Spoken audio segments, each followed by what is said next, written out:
Let's get ready to spread 'em.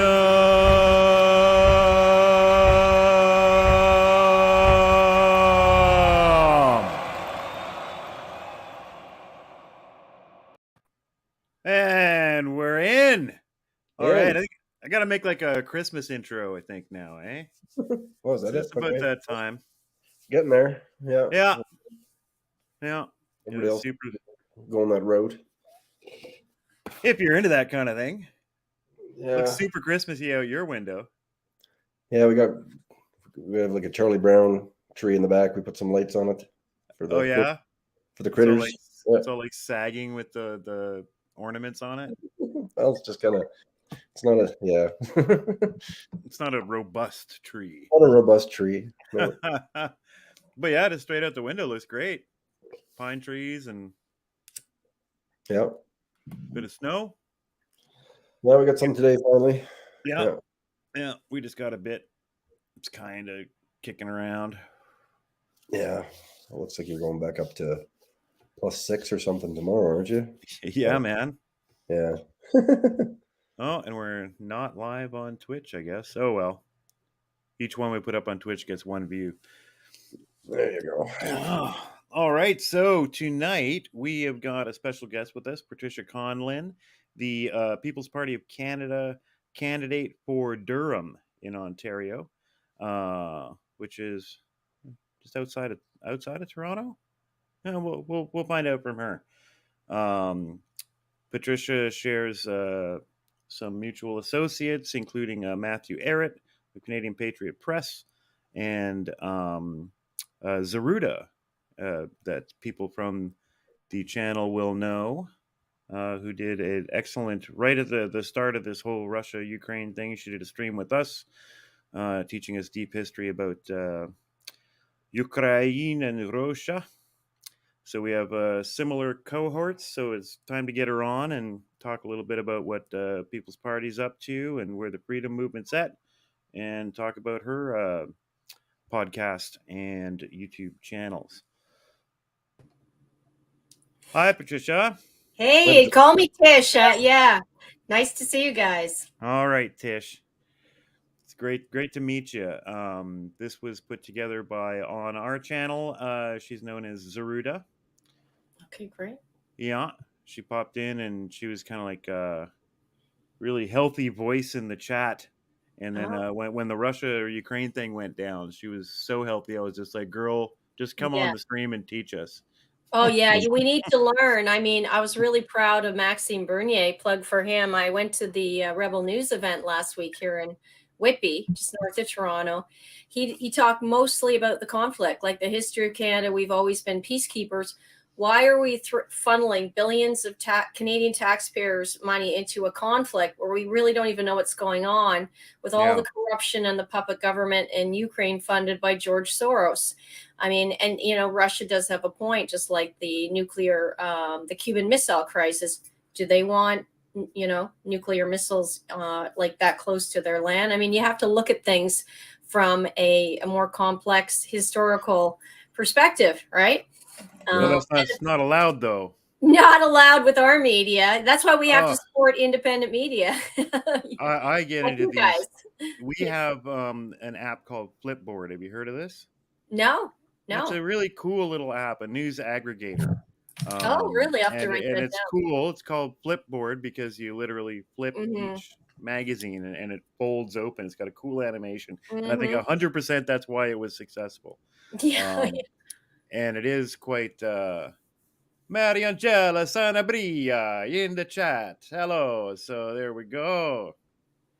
Oh, hey, Mariangela. Woo! She's amazing. She's our, we haven't decided our president or vice president of our Durham group. We have an amazing group, small but mighty. Oh, just make her president. She'll take over anyway. Yeah, I think so. She's amazing. We're going to an event tomorrow. I'm picking you up, Mariangela, where Maxime is speaking here in Durham, which is really exciting. So the Whitby Maxime's come to Durham? Yeah. Oh, more pictures for your website. Excellent. Yeah, exactly. So yeah, I'm really pumped. Just so we'll be talking. Well, we already have a ton of people coming. I think it'll be packed. 10 bucks only, lots of door prizes and all sorts of things. It'll be fun. Okay, great. So the date again for that? Yeah, the date is tomorrow. So anyone who's all right. Anybody watching, not unaware of this, get out there if you're in the and area. let me tell you where it is, because that'll make it easier to go if I can pull that up. It's in Whitby, and the name of it's a bar. It's called Eagle Resto Bar and Grill, 1801 Dundas Street East in Whitby. All right. So cool. yeah, Very local sounding. 10 bucks at the door, but you can win a ton of prizes. A little bit kind of like Puppet Show and Spinal Tap. Kind of. I've never laughed so hard as when I watch Spinal Tap. That's what you need these days, are good laughs, because we're living, I don't know, what sci-fi movie, dark comedy. I mean, we're living it all. You need to laugh, right? Get through it. Yeah, they've even ruined the good sci-fi anyway, so you can't escape into that anymore. That's true. Yeah. I was always a fan. Yeah, I'm one of these women who love fantasy and sci-fi books. Me and my late husband, I used to read prolifically. So now it's like, I remember that. It's happening now in the real world. So when Mariangela brought us together, I started watching some of your shows, and I picked up a book based off your recommendation. Oh, awesome. Return of the Gods. Oh yeah, amazing. What a neat book. A little bit strange. It did all for everyone. That the idea of Return of the Gods is that we are paganizing our society. We removed ourselves from God. Yes, and we're replacing the kind of the mores of the social mores that we used to get from the Bible and God and the church with actual literal old gods. Yes, the Moloch and Baal. So it's interesting in that it's a fun ride. Mm-hmm. He doesn't substantiate any of this, so you're not going to leave it going like, okay, so Baal is like this guy and he's a bad guy, and he doesn't prove that Baal exists, or Ishtar, the horny sex goddess, exists. But he treats it as if they do. And the point being, so it's like this fictionalized kind of account of how we got to where we are, but to prove a point that we're regressing. We civilized through the church and through coming together and having a common belief system and social mores. And we're now abandoning them in the name of freedom and personal freedom, but we're regressing back to barbarism. Well, and the freedom that they're offering is a lie. So it's really these forces, these dark forces, Baal, Moloch, all these things that throughout history, when you turn away from God or divine source or whatever, and you worship, sex or drugs or alcohol or all of these so-called liberties, you end up losing your freedom. And inevitably, when you take God out of the equation, it always ends in death and destruction. And so, it was a little bit of a light book. He goes over centuries and, thousands of years, but the pattern, what I loved was the pattern was so clear. Yeah. And we're in it like full on right now. And he said that when Israel started worshiping the false gods, they were, the punishment came. These gods, destroyed them. But now we turned back to God, and we had a godly life for a while, and everyone was doing well, and then slowly abandoned God and through these, and it's always these deceptive forces that promise freedom and liberty and all these things, and they deliver the opposite. So they say the main point I got was you get it way worse. When you had God and you left him, they come back way worse. So we're getting the way worse version right now in this time. It's similar to how teenagers would be like, you old fuddy-duddies and your rules, you're holding me back. I'm going to run away on my own, and I'm going to show you with unbounded freedom what a success I'm going to be. And then they're homeless, addicted to heroin on the street. Yeah, now. Selling their bodies just so they can buy more heroin. Yeah. And probably going, oh man, maybe mom and dad's rules weren't that bad. That's where we're at as a society right now, I believe. Absolutely. And when you look at the statistics in Canada, we're run by a death cult. I mean, you just can't, it's not like, oh, that's dramatic.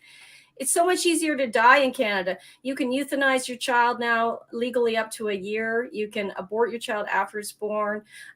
Teenagers now. Is that in effect here in Yeah, Canada, or does that go by province, or is that federally? It's I believe it's a federal thing. This medically assisted in dying, and even now, if you're now there, and I don't know if this has just come out or will come out soon, so don't quote me on this, but in Canada, if you're a minor under 18 and you're depressed, which almost every kid is after the years of these lockdowns, you can go into the doctor's office and say, I want to end it all now. And they can legally, kill you without telling your parents. Like, that's the country we're in. Hard to get safe and effective treatments, but you can get something unsafe. And doctors who are speaking out are being disciplined and penalized. So, we've got a real broken, healthcare system. You might as well call it death care. They're good at killing you, but not really good at keeping you healthy and alive here in Canada, sadly.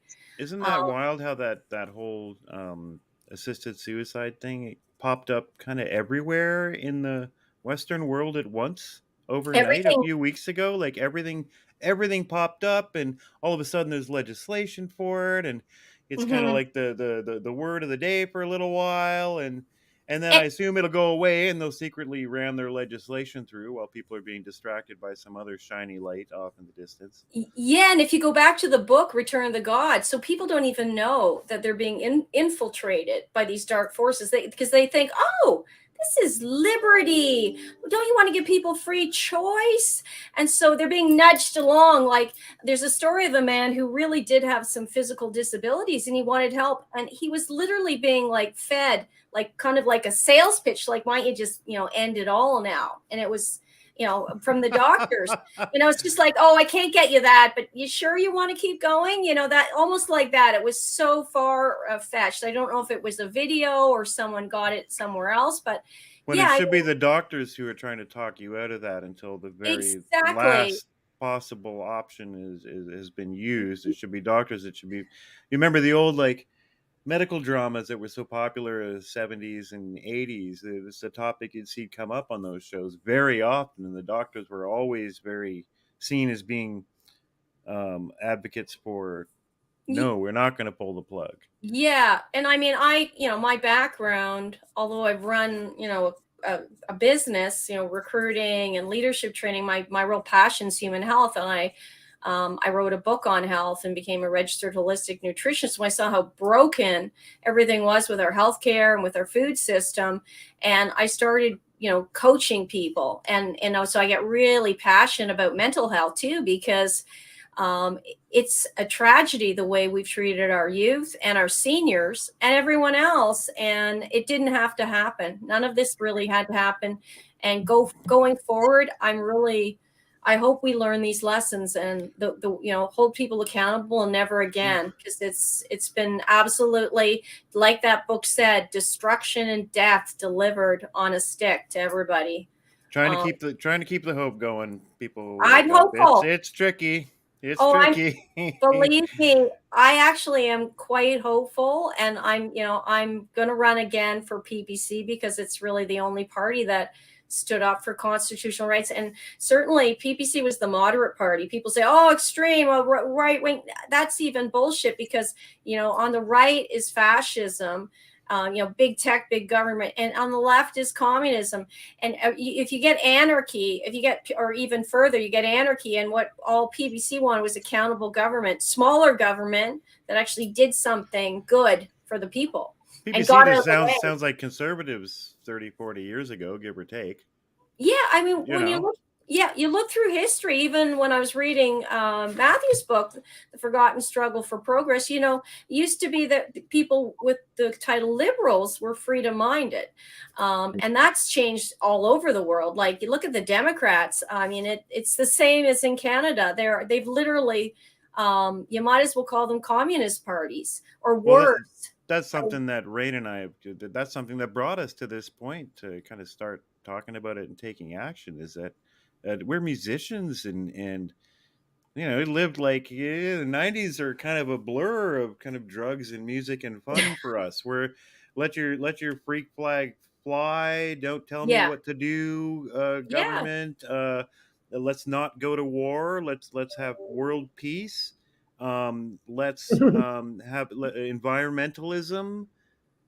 All this stuff now, at least the way that I always understood it as an effective mindset to have, is now suddenly conservative. You're supposed to be pro-war, That's and the liberal mindset. They're all about war. all Conservatives. about war and all about corporatism. You see, like Yeah. Neil Young pulling his music because Joe Rogan won't buy Pfizer's new drug. It's like, what Yeah. happened to you, dude? Like, what All the the? artists. Jan Arden was the same. Take the shot. Take the shot. Well, some of them were paid off because they did pay, successful media figures to promote the shot, and that's been documented. Right, of course, them. yeah.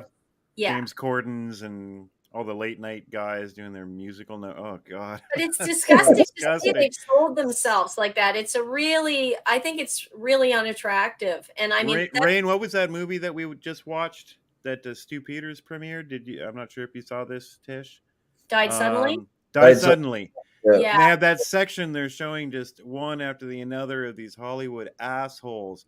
Vaccine, ding, ding, ding, and musical numbers, and it's just looking at it now, just like it's assholes. It's really, really dark and disturbing. Yeah. And what's even making it worse, it's like you just can't break through to a lot of people.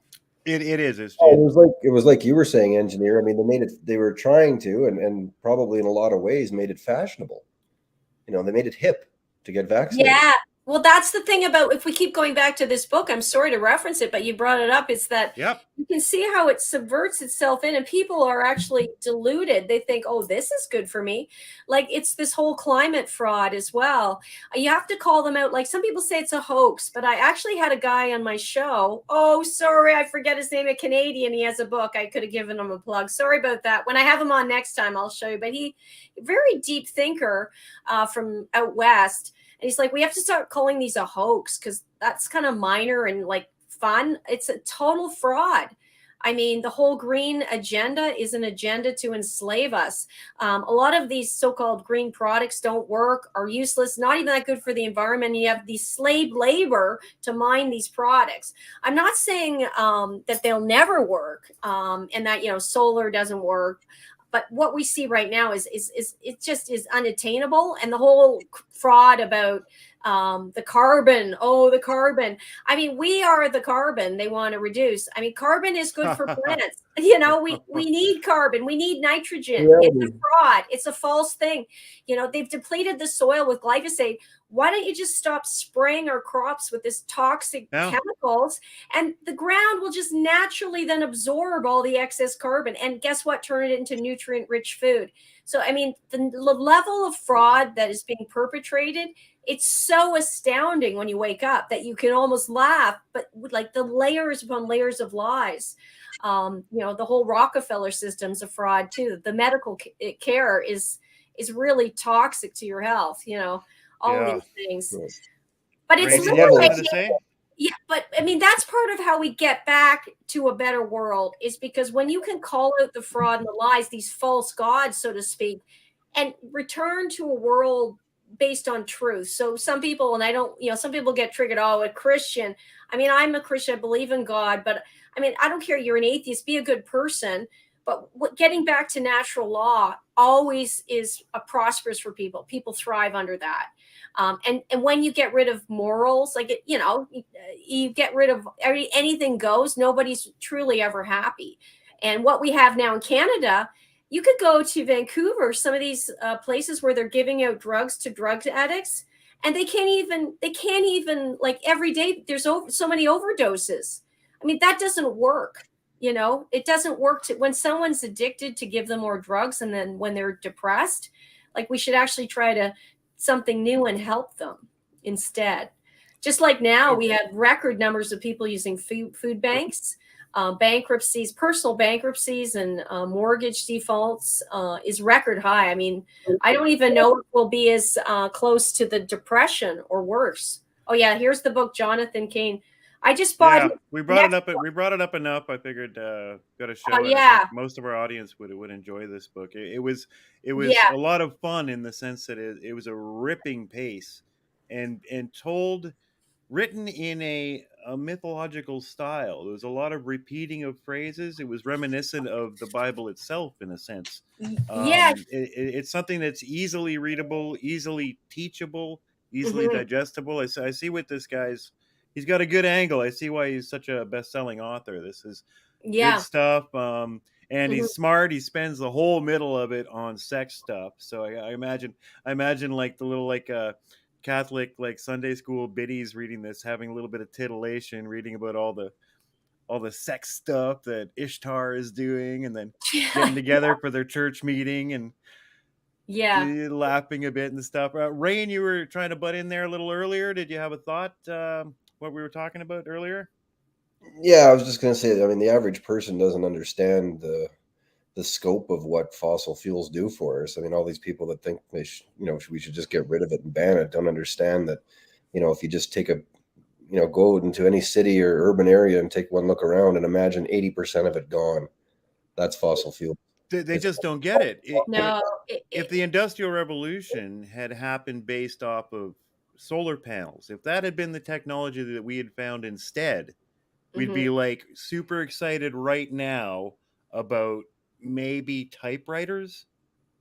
You know, Yeah. maybe we'd be, because the output's not enough. You can't store it. It doesn't last. It's not available on demand. Whereas the energy from hydrocarbons is so explosive, Yes. and And it's traditional methods of natural. coal burning and such, it's just, you can store it, you can crank it up. People think, I don't know, that like, because I think because people hear about like, well, energy's generated in Quebec and then they sell it off to New York, like they make bundles of energy and put it on a shelf and Hydroelectric. then sell it to the highest bidder, but it's all generated the moment we need it. So Well, if solar can't do it, if like you got a cloudy day, then sorry, half the city's got no light. So there's no middle ground on this. We can't.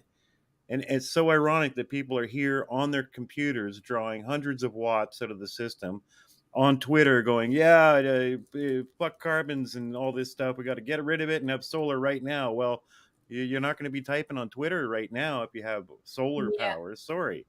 Yeah. Well, It's a look at the 200-year goal. Yeah, it's a lie. I my dad was an energy engineer. He traveled all over the world building nuclear power plants, and he used to spend hours teaching me and talking to me. Well, you really Canada's an energy country. We're a resource country. It's something we should be proud of. It's a strength. We do it more ethically than I think anyone in the world. We could export with the largest of our country, east and west. If we built a bridge or something over Bering Strait, we could literally be a rich country and be ethically producing energy instead of importing oil from Saudi Arabia, which is papathetic. That's With funny all you the mentioned human that. rights violations. And the thing about fossil fuels, and this is something we have, like there's deep resources in these fuels, and when you look at, like, for example, a lithium battery in one of these electric cars.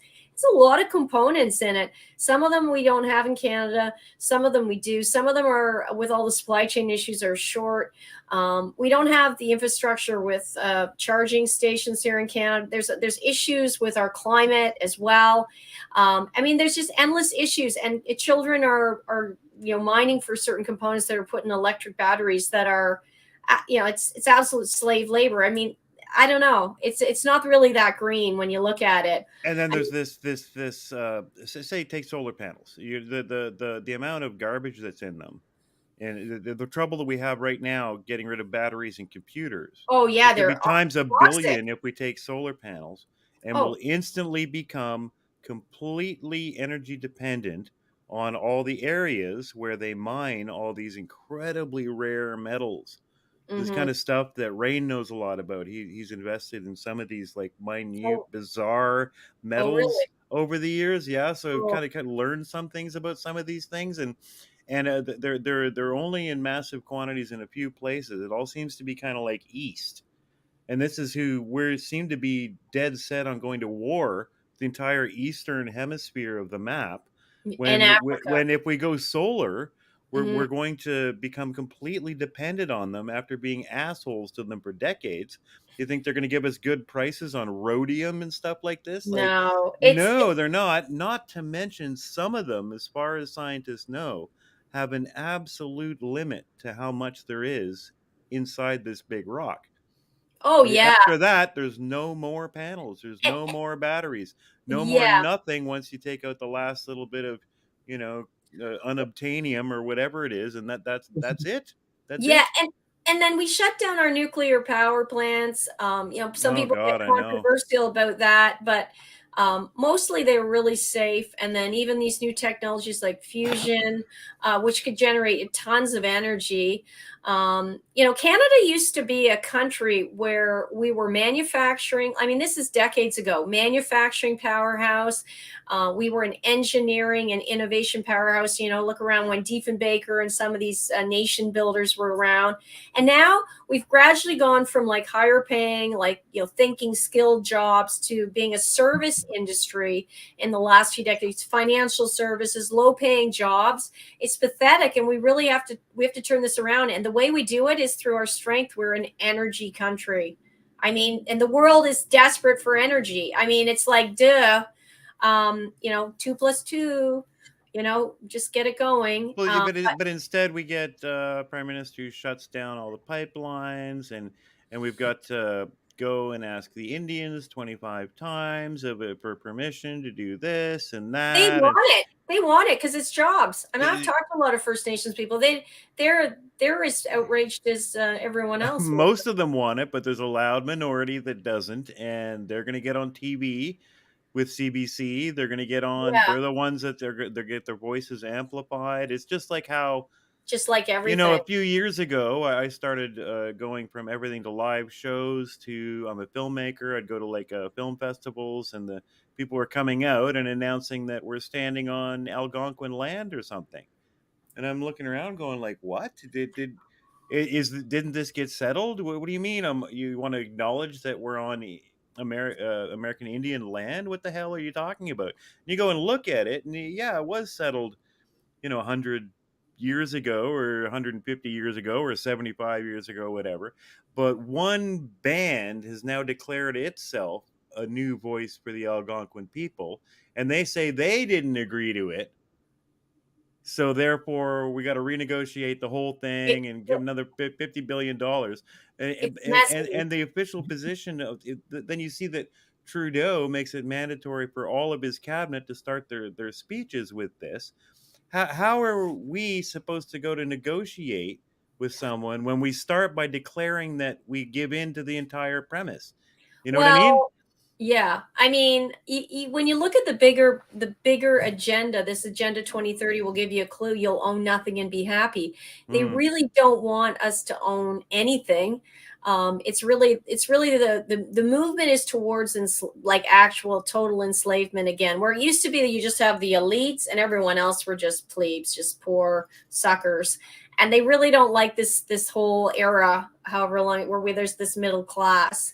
They just want everyone to be poor. And the way they use many, many brilliant techniques to do that, part of that are techniques like this. It's not really your land. Someone else owned it. Anyone can claim it. And UNDRIP, this legislation, I don't know if you're aware of it, nope. really anyone can come and can claim, that's what they want to put through, can claim that they own your land. Right. That's a cool tie-in. So I hadn't really stopped and thought about that angle so much. I was taking it in kind of a general liberal passivity guilt Yeah, thing you that, could do that well. Yeah. yeah. Yeah. That I'm right about that, but that's what's being used to get people to acquiesce to it so quickly and not think about it so much. Your Yeah. angle is very interesting, so it ties in nicely to you don't own the land. Although they automatically got us in Canada with the Queen. She owns the land. Yeah. The King, sorry, the King.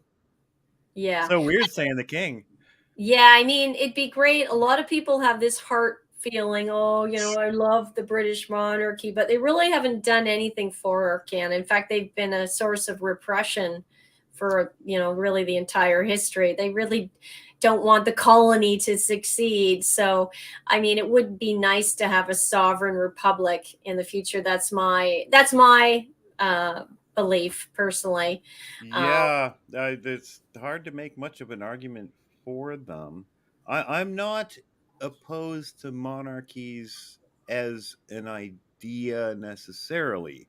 but There are interesting arguments that can be made for them, but almost all of them rest on the king not being bonkers insane, which is the real danger with monarchies. But then again, there's a certain societal focus and power that can come from having a monarchy and a traditionalism and that kind of thing. well, yeah, Here it makes little sense because they don't have power in everyday affairs so yeah, much. and we never had a monarchy in Canada. I mean, when you look at, and I'm not a great history expert to be honest, but when you look at the monarch in Russia, for example, around the turn of the century, I think they were actually good. They, so it's not the monarch themselves, but that they increased people's, well-being. I know they were Christians for the most part. Most of them were decent, and then they did get slaughtered. And as soon as they got slaughtered, the Romanovs, the whole country slipped into this horrific Yeah, it's like, how did that go for you communism. guys? So yeah, I mean, I guess the history dictates. I guess it all comes down to the individual person. Are they good? Are they for the good or not? And Which is you scary. Eventually, you're going to get some bizarre, degenerate assholes sitting on the throne. It's just a dice roll, right? So yeah, that's it's the danger with monarchies. too much of a risk. Not Yeah, that it's that much better with democracy. It's scary. You get a degenerate weirdo every 20 years or so as well. So it's a bit of this and a bit of that. But I mean, over here it just feels like just like a lie. It's just like it's England's king. It's not really our king. He's not our stock. He's not from our land. We'll be lucky to see the guy before he dies, let alone have him have any effect on us. And yeah. meanwhile, he literally legally owns the land that we're standing on. It That's hit home for me when my parents passed and I had to sell the house. And you get the deed to the land. My dad owned a couple properties, and it's right there in the deed. You're leasing it from the Queen. That's every deed in Canada says that well, yeah. she owns the grass that we walk on, and it's like why? Yeah, I don't like Why? that either, and I think that could be changed. That needs to be changed.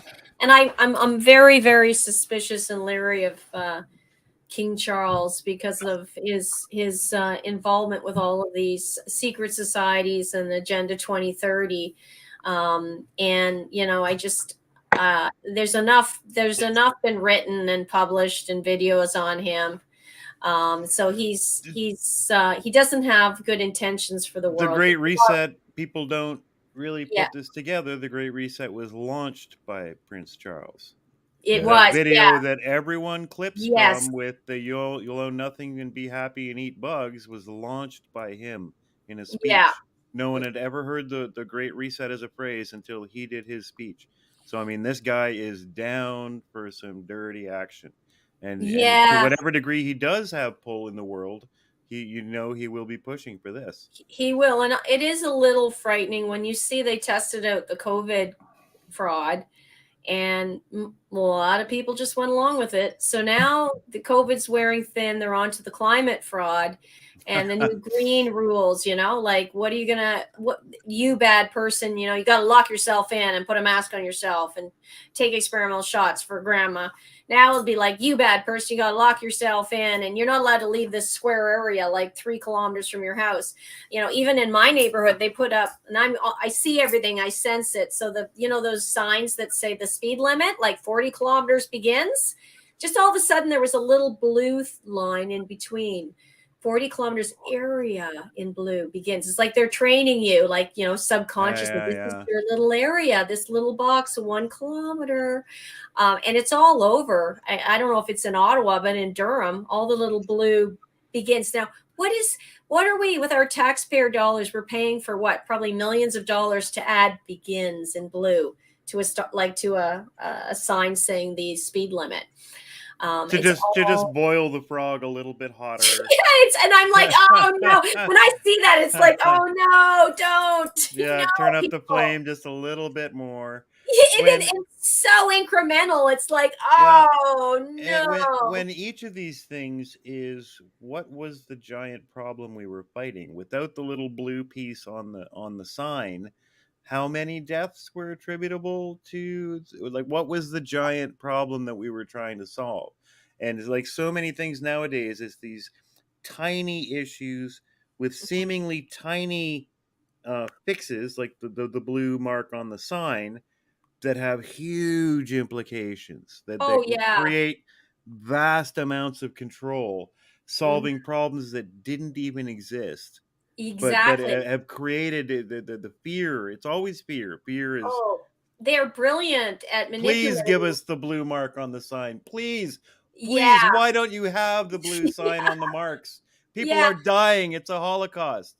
And it's like maybe 5 people over 20 years died because of no blue mark or something. You know, it's like this is happening over and over and over and over again. Everything is, and that's why I find like, since I stepped in, I mean, I couldn't run my recruiting business because I wouldn't enforce the mandates. And so as the fighter in me, and now a black belt, I'm like, I'm just not going to stay quiet. So I sent all my clients letters like, here's why you should enforce mandates. Here's why this shot is experimental. It doesn't look safe, the data. And so I went all in, lost all my clients. They all like, nope, we're enforcing them. Most Canadians, I had endless calls. And then I'm like, well, I'm going to have to run in the federal election because we have got no one. Health Canada is so corrupt. No one's standing up. No one's speaking out about these mandates. So then I ran in the election. And a lot of friends left me because of the party, just PPC. Oh, you've turned. Oh, Tish, you've always been so kind and nice and wonderful and trustworthy. How can you be with those Nazis? But now you're now all of a sudden you're, and I'm like, I didn't change at all. You know, so yeah. You can't stop fighting. And I mean, I don't regret anything because this is the fight of our life.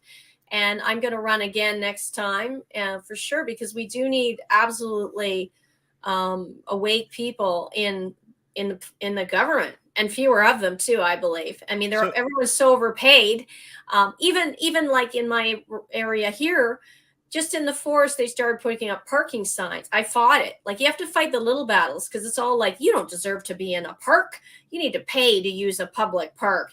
And it's like, I called the region. I'm like, well, what are you doing with the money you would collect? Like, it's a public park. Oh, I said, where's your budget? What's it for? Oh, there's so many things we do. I'm like, what? There's already a Durham riding association. Like, I do mountain biking, and they pay, like, people pay, and they clean up the trails. They do nothing. It's just another way of controlling, and all with an app so they can like see where you are. So I refuse to participate because it's like these little things, these little breaches of your freedom all over the place. And then they're all adding up, some big ones with some little ones. Like, you know, the RideCan app was another big absolute catastrophe, and just another type of control. And I even had a client who was given like $1 million for the app. He was just listed as that. So we don't know where that. What do you mean you have a client that was given $1 million? Well, it was listed like $53 million for the RideCan app, and someone highlighted all the companies that got money, and then it went around on LinkedIn. That's like, I'm, you know, through my business, that was my biggest like social media platform. I had 25,000 followers until I was deleted. Have a hard time staying quiet. They kicked you off LinkedIn? Oh yeah, I was deleted off twice, but now I'm back up. I've got about over 6,000 followers again. Was it vaccine misinformation? Yeah, well, something now I've got a trick, and I put a question mark at the end of everything, and then my thought, and the algorithms get screwed up. I can just imagine them going, That's Okay. just how, like, when I have something that I want to say to someone that could be harsh, I just put an LOL at the end of it. Yeah, exactly.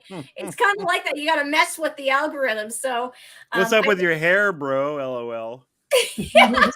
that's I know. It's you got to just like play with it. But Wow, yeah, and anyway, you've been kicked off YouTube as well, right? So yeah, welcome to Super Spreaders, where we do everything backwards. So let's figure out Tish here. So you were an independent businesswoman beforehand. yeah, How did you become to come to the PPC party? We have a lot of Americans and international viewers as well. So yeah, give us a little bit of a detailed story yeah. of how you went from businesswoman to federal candidate.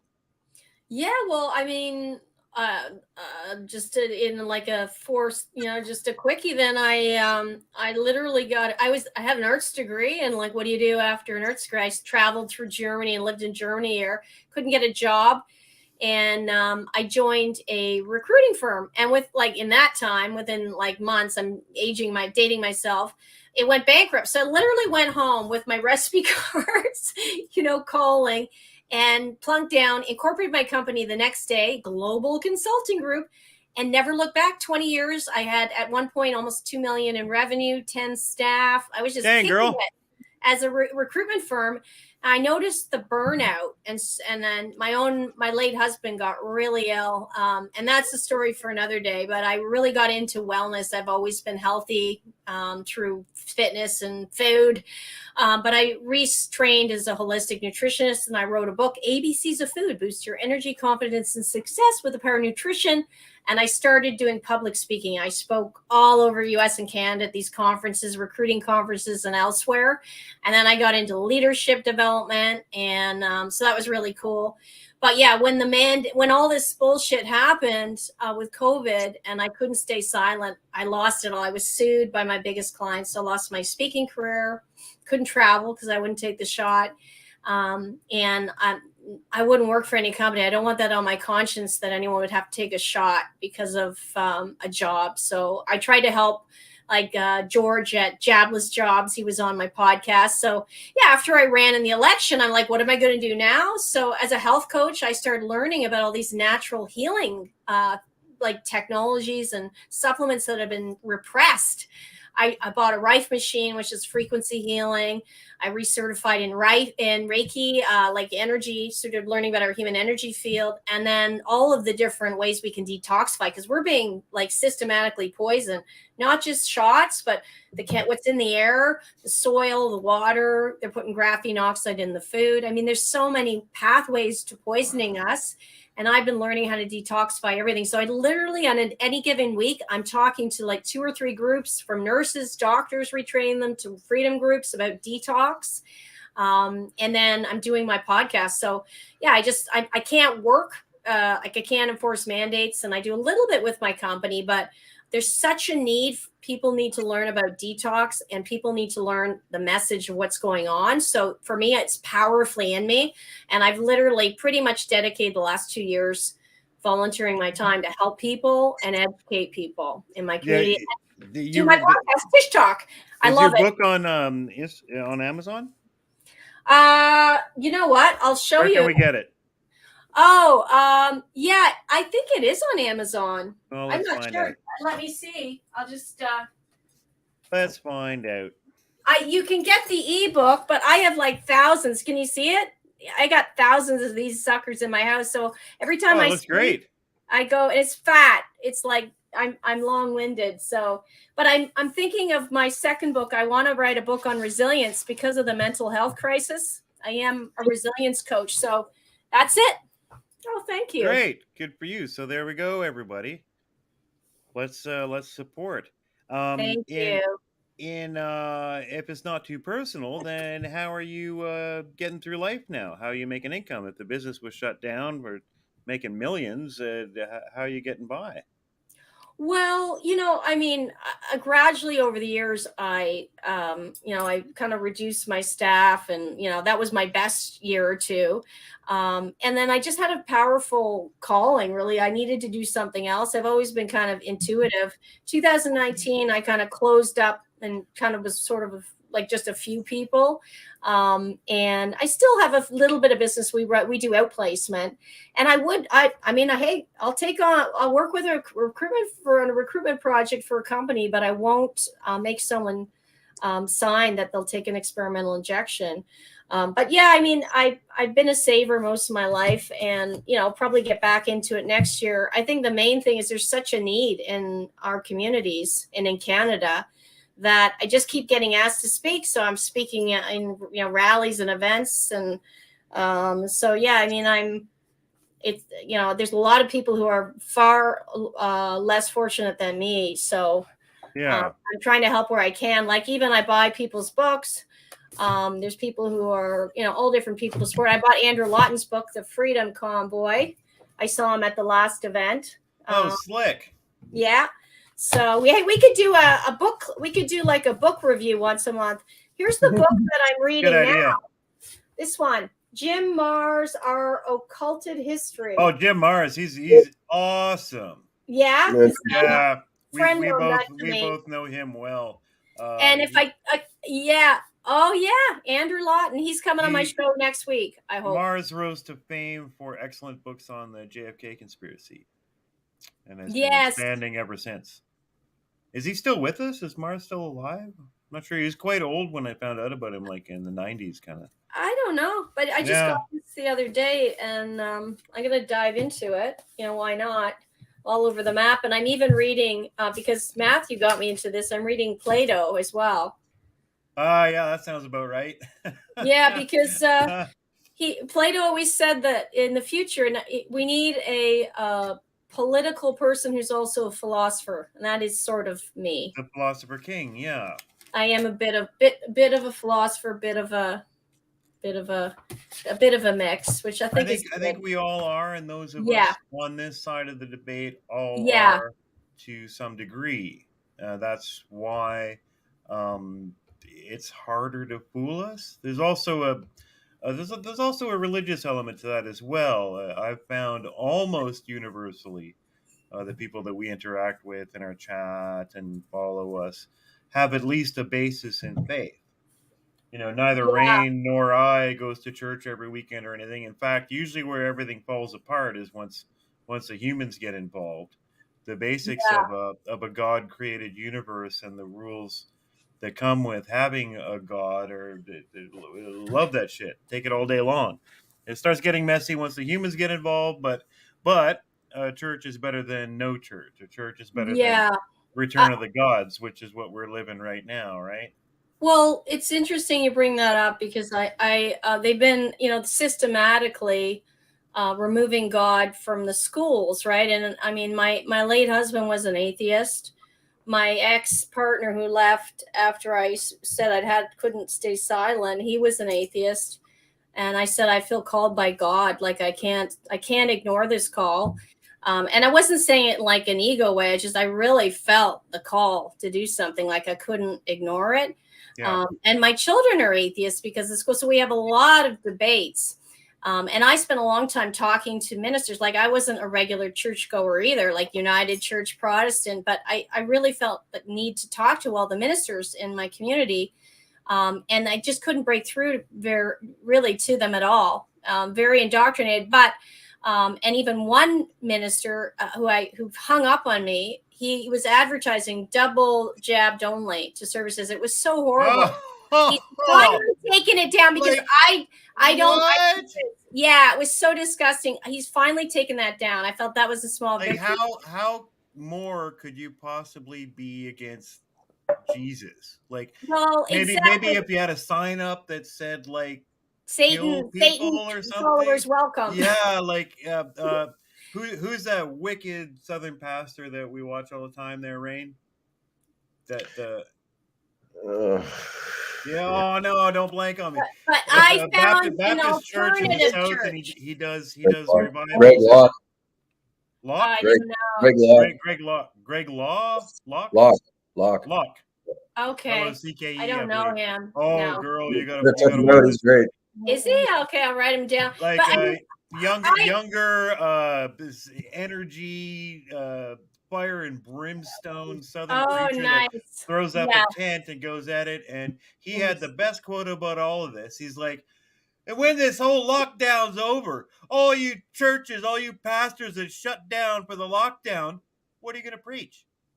Exactly. Oh, yeah. Well, I mean, I found a new church in my community and I really like it. Like we dance for the beginning, Christian rock. And he said, I'm not taking that shot. He goes, I never shut my church down. Like and I really like it. I'm just getting into it, but I'm happy I found it.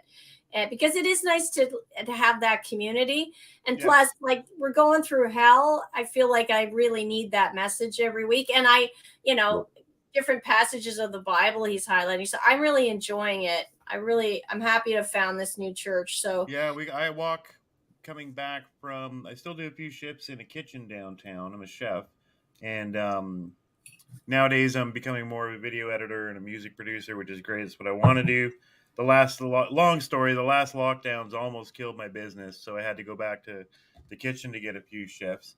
Every day that I come back from there, I walk past one of the most beautiful churches right in downtown Ottawa. It's a Baptist church, which is, my dad always said, you don't go to those other guys, you go to the Baptists.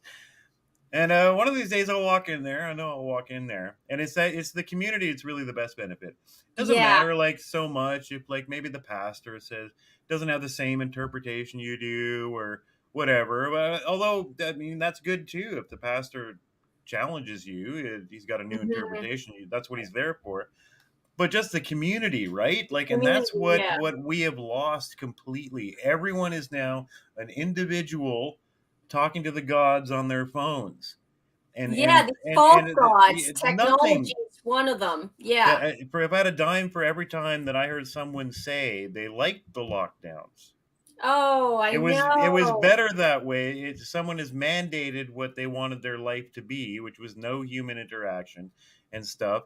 And I get it because, like, I'm a live in my head musician, philosopher guy. I didn't have a giant social life, so the locking down wasn't a big deal because of that. But it's being forced to that I hated instantly.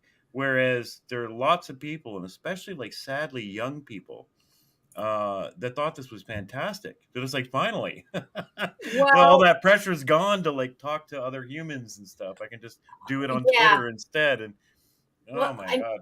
I have two boys, and I mean different, but one of them is really active. So, and I could see how destructive it was. Like we have a little park near our house which has one basketball net.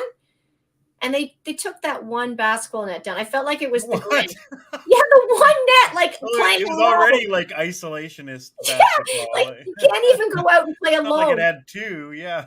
I won't even say on this podcast the things I did, the subversions to get like sports back. I was like, no, I literally been going 2 years straight on stuff like for like little things like the farm store where I buy stuff.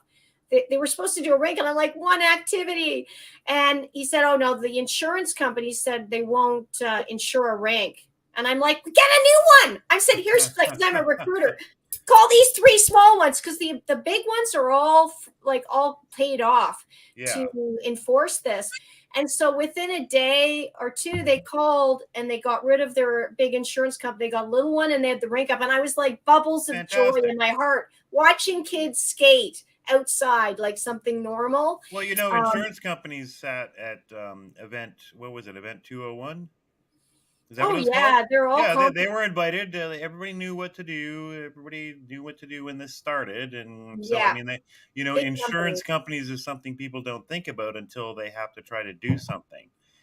Yeah, well, when you look at, I followed in the beginning Simone Gold, America Frontline Doctors. Yes. She came out hard in the beginning about the danger of the shots, how the animals were all, in the clinical trials did not fare well, and they never had success with coronavirus vaccines historically. And she said that in the beginning, doctors in California and other states were able to prescribe ivermectin and other treatments, hydroxychloroquine, and then it was the insurance companies that shut them down.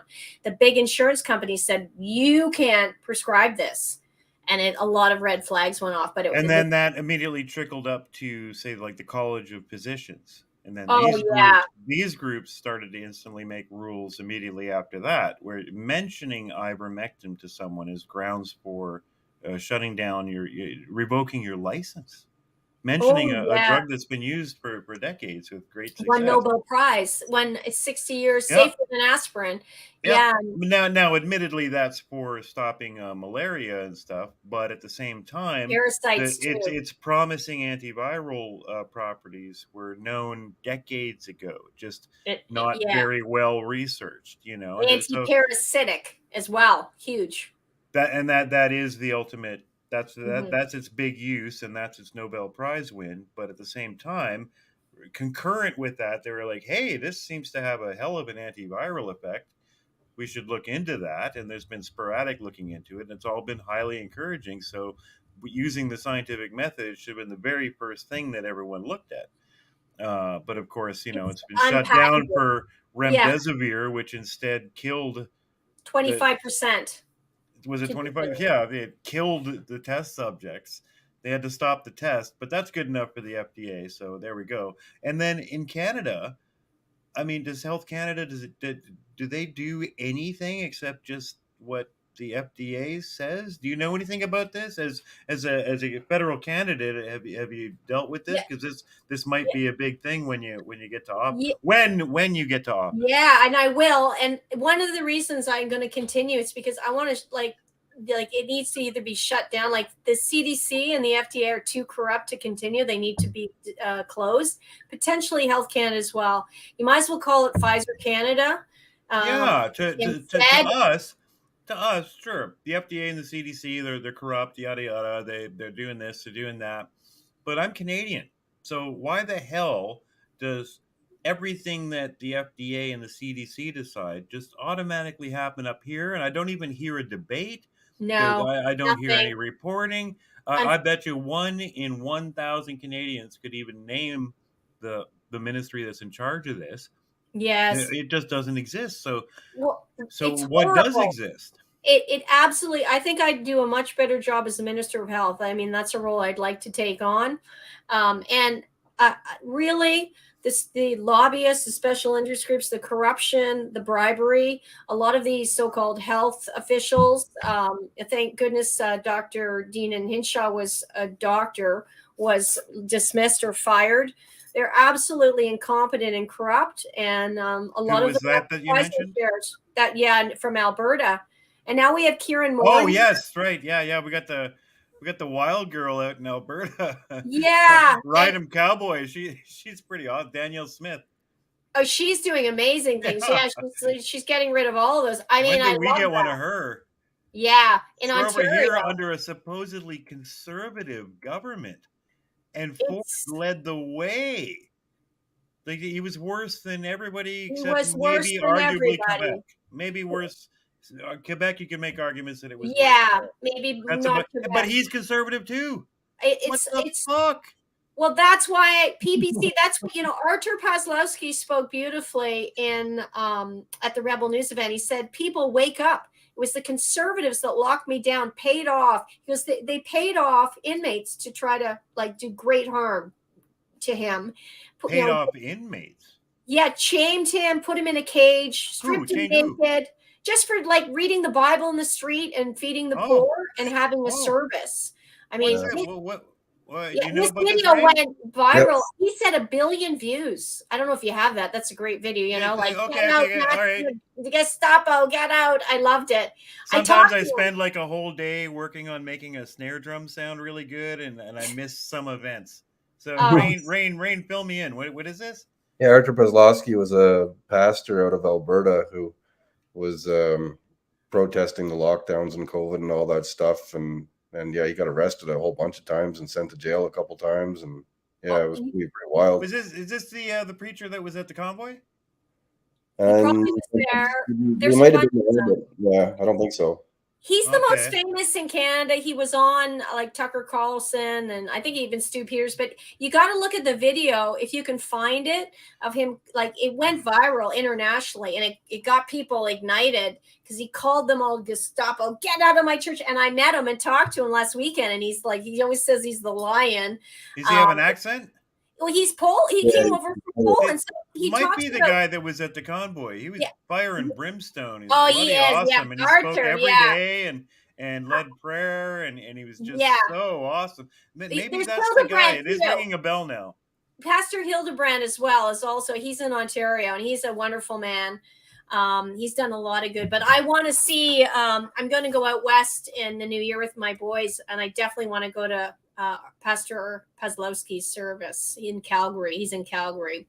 If you can find the video of our Pastor Pazlowski calling people Gestapo, he said it got 1 billion views, like 1 billion, not a million. Like, I don't know, just totally amazing. Pawlowski. I think it's P-A-W. Yeah. But yeah, I mean, for the last little while, I find I'm having these incredible conversations with patriots and people who've, suffered in numerous ways under this return of the gods sick system, death and destruction. And I did interview, I don't know if the time is good, this incredible opera singer who was vaccine injured, and I met her at the Children's Health Defense Conference in Knoxville, Tennessee a few weeks ago. Yes, I did sneak over the border, and travel tip, just put a mask on the rear view mirror. Helpful. Mask on the rear view mirror. Yeah. Okay. Oh, now if this gets out, I'm done. My last trip. Hopefully they'll be canceled. I'll tell you what, if all 5 people watching this right now learn this secret information, it's all over.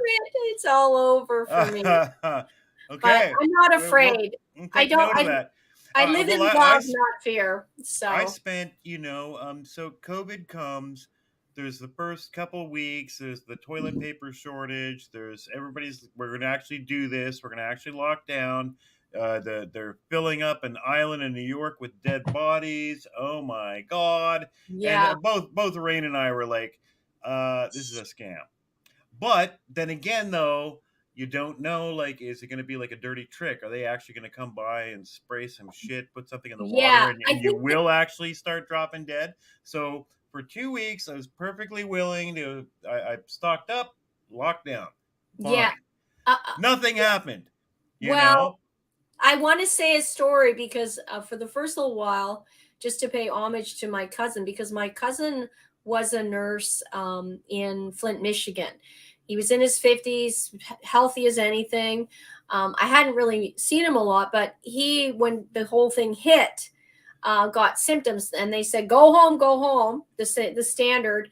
And I think when he got back, there's a lung thing. And I'll tell you my conspiracy theory, what I think's happened based on some of my guests on my show with the Wi-Fi and the 5G at the same time, is that we're experiencing radiation poisoning. And they tested it out in Flint, Michigan. He came back and couldn't breathe. They put him, what did they do? They could have given him drugs, but they put him on a respirator, and then they gave him remdesivir and murdered him, in my view. Yeah, right. Probably would have been healthy back at it in a day or two if he'd gotten proper treatment. But as a nurse, he trusted the system, and he passed away. And that freaked me out in the beginning. So I was took me about a month to go, yeah, something's really wrong with this. And then I never really, once I parted ways with my ex, I never turned back. I wasn't wearing that face diaper. I got a lot of people angry at me for that, but I wasn't gonna do it. Well, I'm in what normal people call a living room, but this is my control room in a professional home recording studio, and some of my biggest sessions are recording for vocal schools, and I'll get say 30 children over 3 days coming in to do a Christmas album, and that is enlightening. What an enlightening experience in the middle of the pandemic to be recording anything from a 3-year-old to 16-year-old girls that are in a vocal school, and their instructor hires me to record them every year. To see every parent and family showed up throwing on this grand theater with the Oh, masks on, oh, you know, it's an apartment. I buzz them in, and then nothing would happen, and I'd have to like go to the door, and oh. they're out there putting on starting the theater. Oh, we dare not knock lest we come in contact with a human. Then I had to let them in, and then the really interesting part was when the new parent and child would be coming in, and the last one to record it would be leaving, and everyone's doing this dance of they're like doing the Matrix Yeah. slow motion stuff to get out of each other's way, and then I'd get a moment, say, where the client, the vocal instructor, would be maybe in with the kid, and I'd have the parent alone for a few minutes.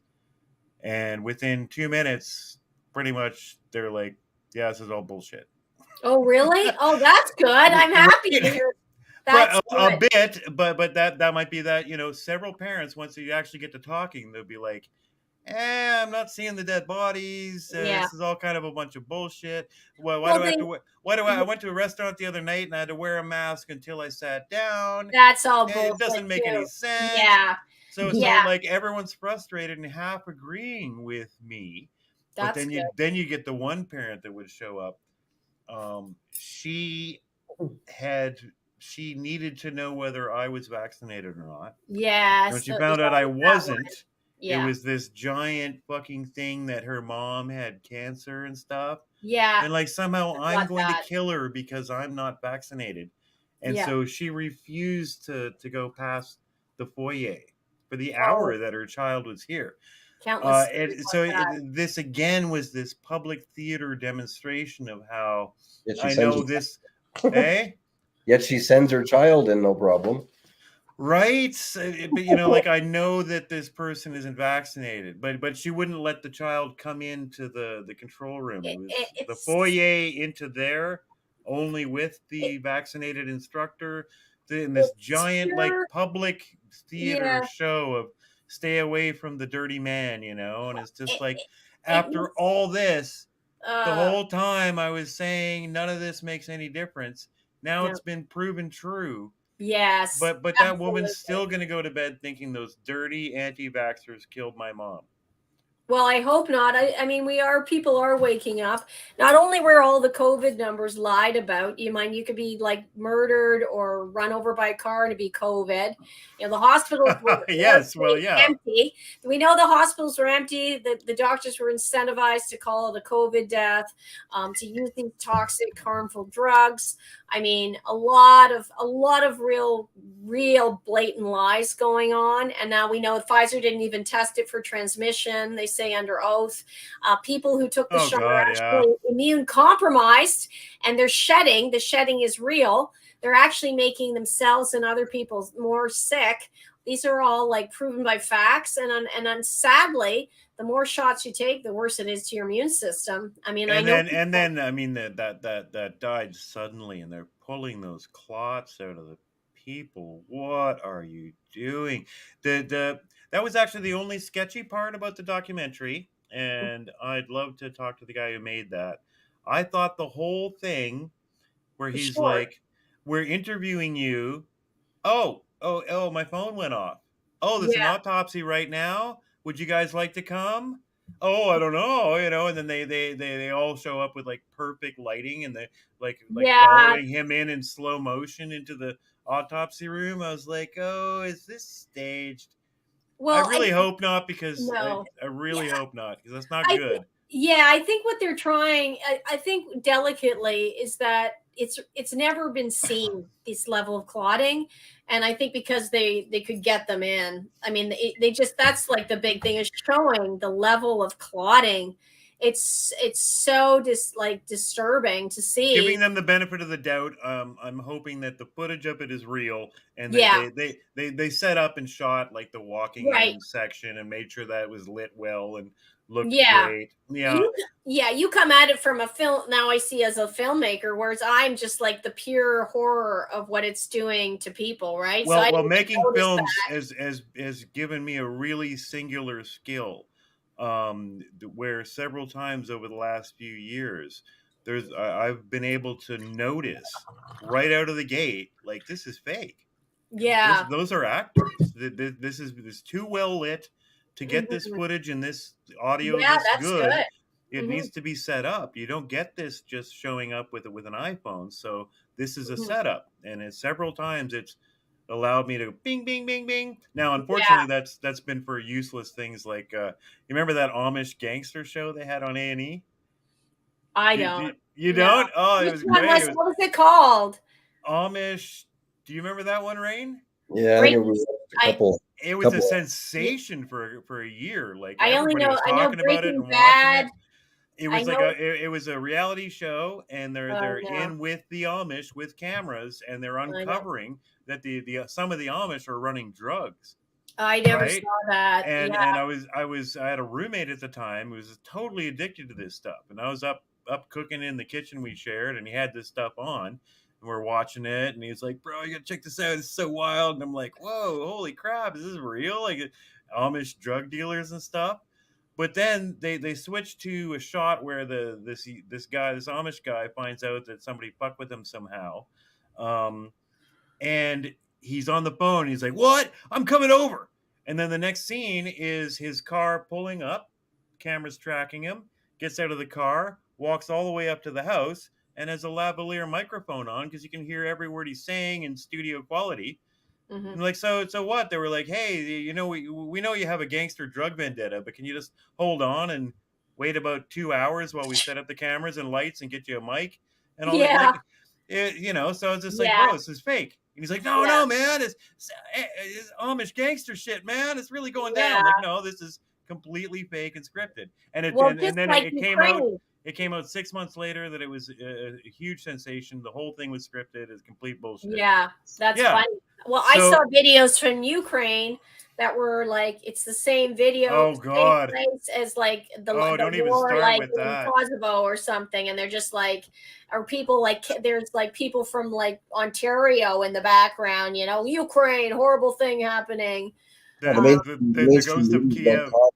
The mainstream media got caught playing footage from like Call of Duty, like a video game, for some of Yeah. the Oh war in yeah, my Ukraine son stuff. plays that. I just Yeah. gotta powder my nose, guys. You guys continue. I'll be right back.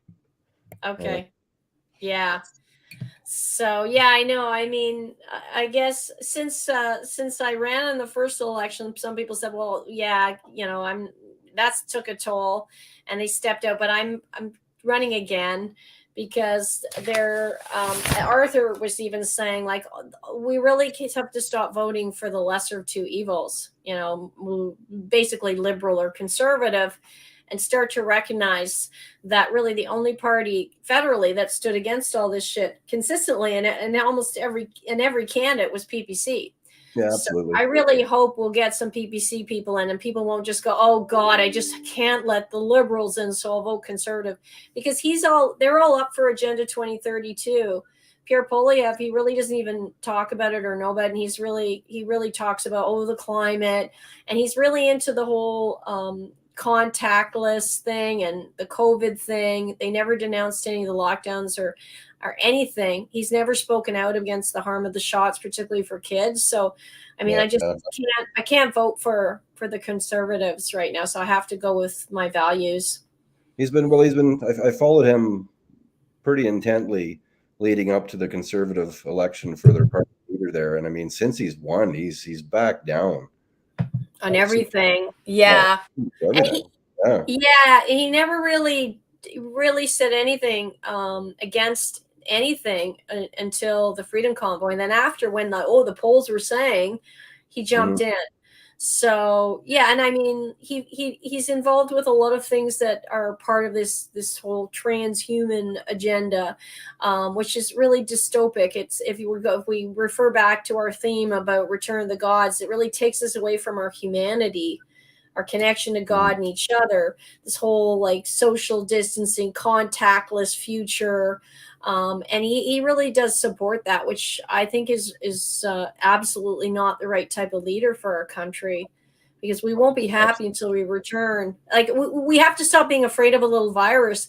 It's the whole germ versus terrain theory that people have, you know, are misunderstanding. It's not the germ. And although I must say the COVID virus isn't even deadly, like 99.997% chance of overcoming it. You can use basics like vitamin C, vitamin D, quercetin, zinc, and NAC, like just regular supplements will probably help you overcome it. A lot of people are just vitamin D deficient, so their immune systems are out of whack. Plus, they've been putting a lot of garbage food, you know, different shots. All the shots have heavy metals in them, every shot. So you really have to question whether you need any shots in the future. Do you need the flu shot? Like, what's the benefit? I think vitamins, you're right on the vitamins. I mean, I've been taking, you know, vitamin C, D, and zinc, just those three pretty much religiously for 5 years. I mean, I'm a smoker. I haven't even had a sniffle in 5 winters. This will be the 5th winter, not one. Well, how much do you guys smoke? I mean, because they say someone said that the nicotine is protective of the COVID. Well, we read that early on. Yeah, I read that a lot. Keep smoking, nice. But I mean, I'm not advocating smoking because there's other stuff. No. Very addictive.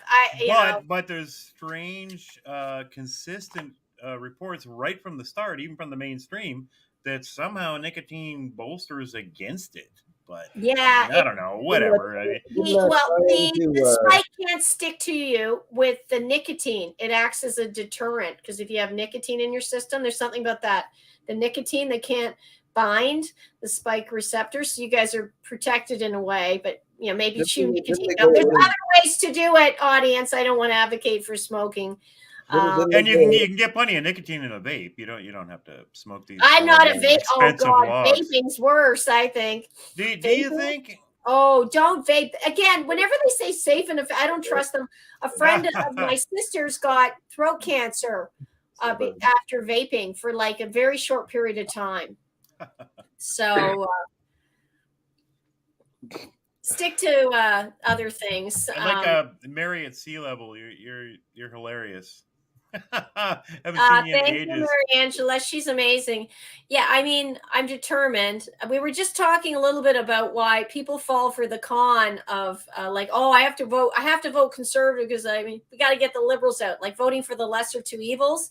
And Archer Paslowski, Pastor Archer, spoke about this so beautifully at Rebel News. Is like, we have to stop voting for the lesser two evil and vote in someone new.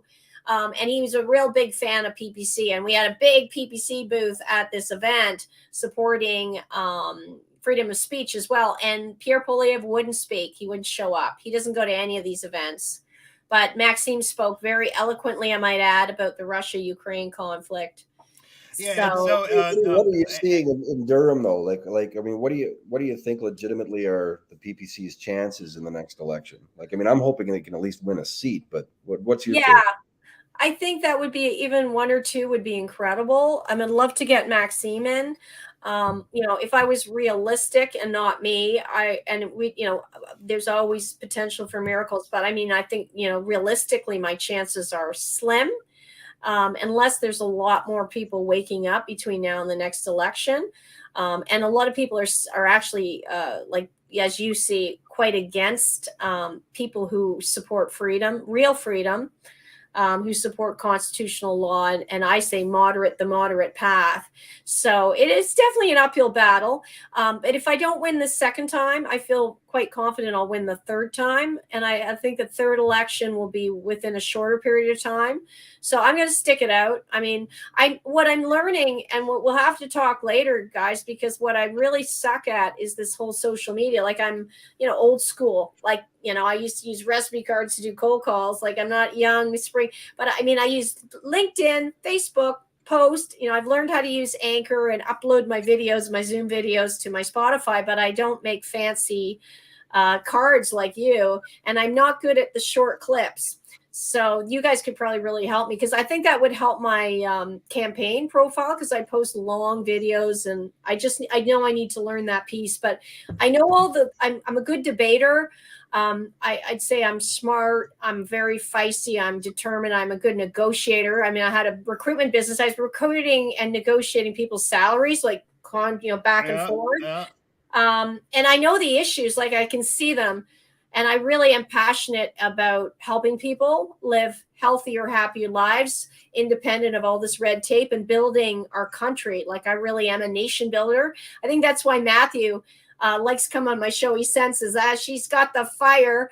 But have you had Matt on before?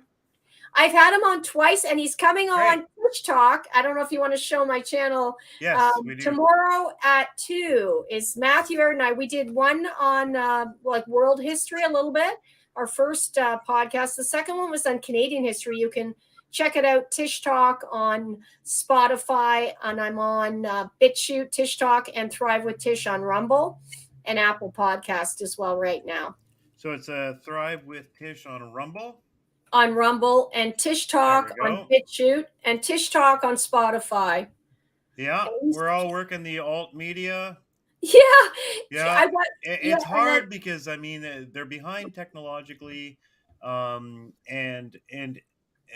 like right now, I only found when I had to do my my makeup break there to adjust my eyeshadow, that there's somebody on Rumble trying to talk to us in the live chat. But their tech is so far behind. So right now, this is great. I'll show you all this stuff. Please subscribe to me, people, because I want to, for me to get in politically and help, I need to build my credibility. Need a base. I'm going to do that through podcasting. Yeah. That's what Danielle Smith did. She had a show. So my BitChute channel has more people, but even if you don't listen, subscribe. But I have amazing people. I interview like experts in ENF. I interviewed Dr. Robert O. Young, who wrote the PH Miracle series, and he talked about how, and he also has several PhDs. He talked about the poisoning of our blood through radiation with Wi-Fi and 5G, and how that really looks like a spike protein. So he doesn't think there's a virus at all. It's just we're all being slowly poisoned through radiation. Yeah. Something to mull on, right? We could have a whole show on that. But, certainly could. Yeah. So the thing is, we'll get together later. I'll show you StreamYard. It's really what you need. My point being, though, what's frustrating about the alt media, though, is that it's a manual, terrible process just to get this stream onto Rumble. And then I've got to manually go look at maybe my phone, or someone needs to have another browser window open just to find out that there's some poor soul watching us live on Rumble and trying to communicate. Whereas here in StreamYard, Facebook, Twitter, YouTube, Twitch, if anyone comments on those platforms, it's aggregated and thrown into the chat right here in my window, and I can see everyone watching us. Wow. All these comments, and then as I'm here, I've got Mary Angela's put up here. All I have to do is touch her comment on the right as it's streaming in.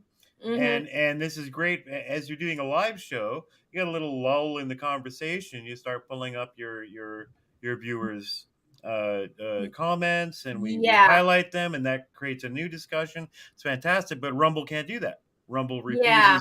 They don't have the tech. It won't integrate with the chat and StreamYard. So, I mean, these alt companies, especially Rumble, they're on the New York Stock Exchange. They've got hundreds of millions of dollars in funding, and they haven't changed a damn thing on this app in 4 years. Wow. I can't look at my view history. If I was watching Thrive with Tish on Rumble, and I was halfway through your video, and then I go do something else, I can't pick up and your video halfway through. It'll just start playing it from the start again. And I got to manually find it. Can you pull up my BitChute? Because that's my bigger account, and I the Tish Talk is really more my brand. But I love this. Like I was just saying, Mary Angela, who's been an inspiration to me. I have a wonderful team. I had an amazing team the first time, and we all like really got along, and everyone was cohesive. And this time, I have this really great group of women. They're all women. I could use a campaign manager and a media guy, and we're all volunteers, but amazing people who are passionate. Mary Angela inspired me. She's like, yeah, we can win. And she's like right in. So I just want to say that's very misandrist of you. Yes, I'm I'm going for it. Girl power. As I can. Yeah. No, but that is awesome. Especially you got to go for it no matter what. I think and this might sound like a bad take, but I think women are all too easily taken in by this return of the gods narrative, by this liberal narrative, because of their Wow. the caring and emotional nature. It's way too easily taken in by this. Not Oh, me. but we can't be mean to the trans kid or something, while they lose all their freedoms. Oh, we Yeah, can't we can't be mean about this while you find yourself in a concentration camp because you didn't exactly. dare be mean to anyone. Yeah. And so it is actually great when girls get together on the awake side of things instead of the woke side of things. Yes. It Thank you is for saying fantastic. that. Yeah. I'm pretty tough, actually. I've been through a lot in my life, and I think Hey, that's you're a shoot wrestler. I'm not gonna I'm giving not me I'm not gonna wisdom. mess with you. Good, good. Yeah. Rain Flying might, but I'm not instant going to. arm bar and right into the like choke out hold. Yeah. Rain was like, I can take her, but I'm not gonna mess Yeah. with you. Well, how much do you weigh, Rain? We'll see. You're a bit heavier. I'm out of practice, but I've got it in spirit. But yeah, I definitely throughout my life not one to give up. So I feel like yeah, I'm going to keep going till I get in Next because time you're on, you got to show up with a wrestling video. yeah. Oh, okay, yeah. Yeah, we want to If only I we had want to one. see this. Um, Yeah. I want to go to get back to. We've got an actual federal PPC candidate here, so I just want to see so Yeah. we're locked in right now until 2025, right? There won't be any election till I'm not sure. 2025, Well, no, maybe unless not. unless Uh, Justin feels like calling one. They're locked in with the NDP till 2025, right? Well, no, not necessarily. In fact, the rumor mill is circulating again that there may be an election as soon as next spring. So, But yeah, that's so that's I'm at his planning for an that's at his election. whim, right? Because there won't be any no confidence votes, so it's like it's at his whim, right? Because Well, he really, in the world we live in today, almost anything could happen, and a lot of strange things are happening within governments. I mean, so I mean, it's a possibility. Like we're doing events, and I'm, well, I said this Friday, Max is coming out, and we'll see. I mean, it's possible there could be something in spring. I wouldn't be surprised if there was an election come up this spring federally. interesting. Yeah. Interesting. I So, wonder why would he do that? well, It it could hardly be. seems like he's more popular or anything. Yeah, I mean, there may be other forces at work. People talk about the white hats, but I mean, there's all these global forces at work. We only see limited amounts of, what's going on. So who knows? I mean, I don't know exactly. I can't say, oh, I know there's going to be an election, but I'm just saying a number of people have said based on the activity of the liberals, it's like they're ramping up for an election in the spring. So let's see what happens. But the thing is, the more time for me, the better, because my team, we have a big riding, really like big geographically, and we want to start handing out material because people don't want to come to a PPC event for an hour, but they're going to read about what they're going to do for you. And there's a lot they're going to do for you. I think they have the best platform in Canada, like amazing for Canada. So I'm going to start So handing out that stuff door to door and talking to people. That's going to take me months. Like I can talk to anyone. I'm a cold caller, right? I can talk to wow. anybody, So anyone. I can talk, and I speak a bunch of languages. Like I learned French, and then I learned German and Spanish, and then I studied Russian. And then I thought when I started my recruitment firm, hey, I'm going to help people feel welcome in Canada. So anyone who came over from Iran, I'd say, "Hali hoshal shodam kebashema shena shodam," like nice to meet you, and they'd be like, "Wow!" And I'd have friends for life, and all their Iranian friends would come to me for their jobs, and then I learned a little bit of this and that and Hindi. So there are lots of wonderful people from India. So if anyone says I'm a racist or like hate immigrants, because I've had a company, I've got to meet people from all over the world who are wonderful Canadians now, and a lot of them are, many of them are waking up to the agenda faster than other well, isn't this the funny Canadians. part, right? I mean, I was referring to that Flipboard app earlier, and part of the addiction with that, it's like I'd say it's even worse than Twitter. So I'm pulling in. The app is trying to assault me with liberal media all Yeah, day. and I have to go through and manually make sure that I can get Breitbart and Daily Wire and stuff like this into Yeah. my feed. But even then, that's like 10% of my feed. 90% of it is mainstream garbage. And you go in and comment on that, and I mean, just the blind hatred that you see. Oh yeah, and The it's funny. absolute, like, supposedly the right wing is the harbinger of racism They're and all kind and doom. very polite. But the Yeah. stuff that comes out, I go like, somebody posts something and it's obviously some bogus number about like how many Russian troops have died, and I'll be like, hey, this is like bullshit. Like, I can mathematically prove that many Russian troops didn't die. Don't fall for this. And they're like, hey, Putin cock holder, I know they're dickwad, terrible. hey, Yeah, Ivan, like very hateful. actual racism. It's the kind of like activity that Yeah. that you would have put into a character that was racist in a movie. Yeah. And they No, just do this as a matter of fact because you dare to question anything. well, Hey, anti-vaxxer, Putin lover, yeah. like what?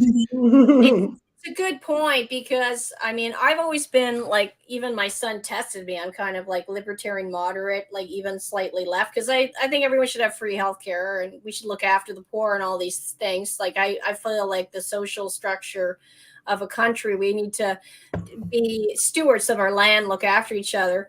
But yeah, here I am running for PPC because I'm like constitutionally minded, and people were saying the most hateful things to me. And even my own friends who might have known me for 40 years, like, Tish is the best friend in the world. Oh my God, she's the nicest person. Dead. Like, they don't. And Yeah, I tried to yeah, warn them about the yeah, shots, like, because I love them, won't talk to me. Tish is dead in our life. yeah. So it's not on my side. And then just the hate, like when you're campaigning. But on the other side, I also got people said I was like near suicide before you spoke, or like, I don't know what I would have done if I didn't hear you. Like, so I keep going because you're a bright light in the darkness, and there is a lot of darkness. But the more I shine the light and just speak out, the more people are joining along, and it is growing. Like, For each of us that are doing these shows, and you can start to feel like, oh, there are lots of people that think like us. So there are 100 people out there that think they're the only ones. yeah, They're looking at the news and going like, this is obviously crazy. This can't be right. yeah. Is what's wrong with me? Everyone around me thinks the opposite. Is there something wrong with me? There's still dozens, for every one of us. There are dozens of people who are sitting alone now, going like, "Oh my God, Yeah. am I taking crazy pills here?" Well, I mean, yeah, someone just commented, Andy, thanks for the comment. Yeah, I mean, I don't want a spring election either. I mean, I'm not saying I want one, but I'll take whatever comes and give it A my spring best shot. election would Like, I benefit can't you. control these whims of the government, but I would welcome a change for sure, because if we have another year of this shit show, it's going to be awful. Even if we got a couple PPC people in, it would make a big difference, because you notice one or two voices make a big difference speaking out. Like, there was one guy in Netherlands, Rob Bruce, who had the guts to ask that Pfizer executive if she tested the shots for transmission, and that went viral, right? Yes, yeah. It's One just these little person moments of having one person that will dare to one speak person up. can do a lot. And that's the thing I tell everyone, and I've learned about myself, is that everything I do, even though I felt like, oh my God, I'm like David and Goliath, I'm going up a hill, I've lost it, I noticed that it's making a difference. It Like, certainly is, and it's uncovering the fact that we all know more than half of the population thinks on most of these broad terms the way we do. It's yeah, I just think a not lot. being reported, Yeah, and and it's not being encouraged. Therefore, people are holding it inside. Thus, the effect, like I said, where you have these parents in my studio throw on this giant, show. we're being just like you, but once you get down to the details, they're like, oh my God, I'm so sick of this bullshit. Yeah, You that's know. good. I'm glad, but don't virtue signal. Don't That's even happening say, everywhere. yeah, I never did And that. No. that's why Trump won in 2016 when the polls showed that he wouldn't, because people they would be ashamed to tell a pollster that they were going to Yeah, vote that for they Trump. like Trump. I know. And no one considered that factor, and no one's considering it now, and we are still the majority The people that want just sane governance are still the majority. It's a Yeah. tiny minority that believes that this stuff is actually true. Well, But it's just that Canada. they all went to college and got journalism degrees. That gives Well, them not the really. advantage. Journalism, they were saying even on the weekend, they don't even teach people to think critically. Just No, follow no. along. Just report what the other places report and do the same thing. Don't question anything. Just do what we say. That's my point exactly. Because Yeah. they all went to college and got journalism degrees, Oh, they're the yeah. last people that you can rely on to critically think about anything. They are all bought into this agenda because the teaching schools and colleges were taken over while we were sleeping 50 years ago. Absolutely. And We lost that fight decades ago, and now we're seeing the headlines that result from letting those assholes take over those institutions. we must reform education, and federally, I know it's a provincial jurisdiction, but there is an influence federally, and they've been indoctrinating our kids with this woke ideology. That has to stop, and it really has to stop. Doing like the harm again that's being done. I sat just last weekend with a woman whose daughter, because of horrific mental health issues and being forced in the mask all the time. You can't underestimate how harmful this is psychologically. She committed suicide this year. And it was around the time of the truckers thing. And instead of and there were two girls at this university just outside of where I live in GTA that had committed suicide, never gets put in the news. And she never sent a note around to the other students at all. All she did was send a note condemning the truckers' freedom convoy. That's why I'm like, I don't even know if I want my kids to go to university anymore. I'm like, thank God high school's not as bad. Yeah. And I'm like, I don't even know. Take a few years off, guys, and just work. Go see the world and learn a couple hard lessons. Let the schooling system get reformed for 5-10 years and then try it. That's what's that, Rain? High school is that bad. It's been bad for a long time. We're talking about now. We're at the point where it's a generational battle. It's a battle. You could make everything that they teach in school right now illegal, and you'd have to wait for the young generation now to die of old age before you'd even see the slightest difference in school. We slept and we allowed it to happen. Oh, we did. And it is now just at so deep in the core. The millennial. Where you've got kindergarten kids being separated by race in class and being taught that your whiteness is what caused this. I mean, how will you ever get rid of that? We're talking about a generational battle, but we're going to need. I'm not a great man of history guy, and I'm not someone who just follows a guy, but we need a leader who starts to express these views publicly. A Maxime Bernier, someone who will deliver. Yes, yeah, he certainly has been. The woke agenda. He's gone to protest with these this Halton teacher who was wearing these giant boobs.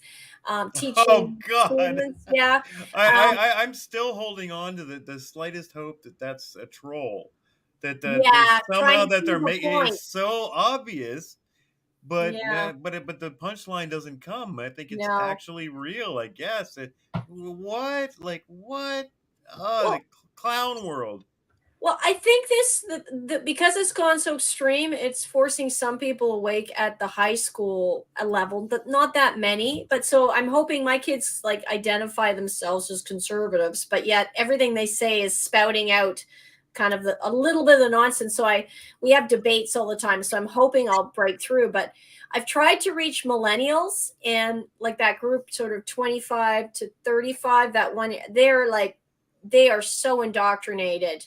And there's a lot of hypocrisy in their things. They're ordering the lattes with Uber, but that's all about the climate, and they're ready to sacrifice. They all lined up for the shots. They bowed to the science gods, big pharma gods, not science, because there's goodness in science and progress. But they bowed to the corrupt big pharma gods, and all of the virtue signaling about the shots. I'm on my third shot, or I'm locking myself in again.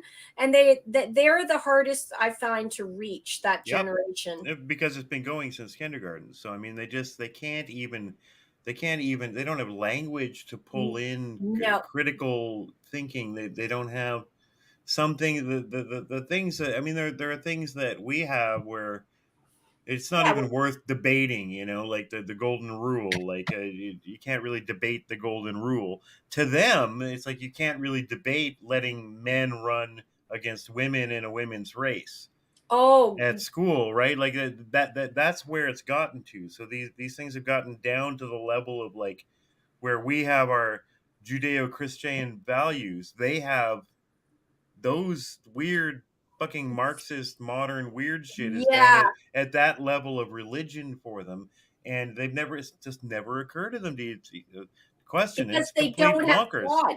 Yeah, there's no God. There hasn't been, but most of them are atheists, and remember that. And they really bow to the climate gods. And in fact, now I don't know if you heard about these climate guys delivering on Mount Sinai, same place that Moses delivered the 10 Commandments. They have the New World Order climate commandments, and it's really scary From stuff. Mount Sinai. Yeah, yeah. What did they had a conference on Mount Sinai? Well, the people at the real top, they do have their religion, which is the Oh God. yeah, They're the yeah, God. yeah, Their religion is Moloch, death and destruction. This is a yeah. war against the one God, against God, and so they're Hey, perverting isn't everything. Moloch the name that they give to the owl in the what's the retreat they have in the woods in California? Yeah, well, Bohemian. see, yeah, I'm not sure, but yeah, that's that God who Rain. What falls. did you say? Bohemian Grove. Bohemian Grove. Yeah. And they Yes, have the giant that's the owl. God. Isn't that Yeah, Moloch? yeah. And the Yes. ritual that they put on. I'm not sure, but if it is, there you see they do worship these like Crucifactor. demonic, destructive, immoral like gods, and part of it is when you have like no convictions and you don't have any like goodness in you. That's what they're trying to pervert with all these things. But anyways, I mean, we probably could go on for hours. We can. And We're nearing the end, sadly, but I'm just going to show you what I could was we talking play? about. Oh So yeah, this I was know that. Yeah, it is. this was when Alex Jones got into the Bohemian Grove, and he filmed this in real Oh, time. This is called The Cremation of Care, and it's a giant, like, hour-long play, which results in the you know uh, acted uh, a yeah. sacrifice of a child to this owl god, which is called Moloch. And It, Moloch is the ancient Sumerian god yeah. that mentioned in that Return of the Gods book by Cohn. Yeah. Like, wow. And this is Yeah. now, it's not a conspiracy. There's No. nothing weird about it. The world leaders go to this. They've been filmed. They even now they'll even admit to it. It's weird as shit. Yeah, and we are sacrificing our children with all of these shots. And it might be a nice segue for you to play that opera singers tribute to people, because we have to really start to question the big pharma, the Rockefeller system that's caused so much harm. Kids are sicker than ever with all these injections. Vaccines, the way that they were sold to us, it's a lie as well. And we're sacrificing our kids when we're putting these COVID injections in them. And Canada's one of the worst.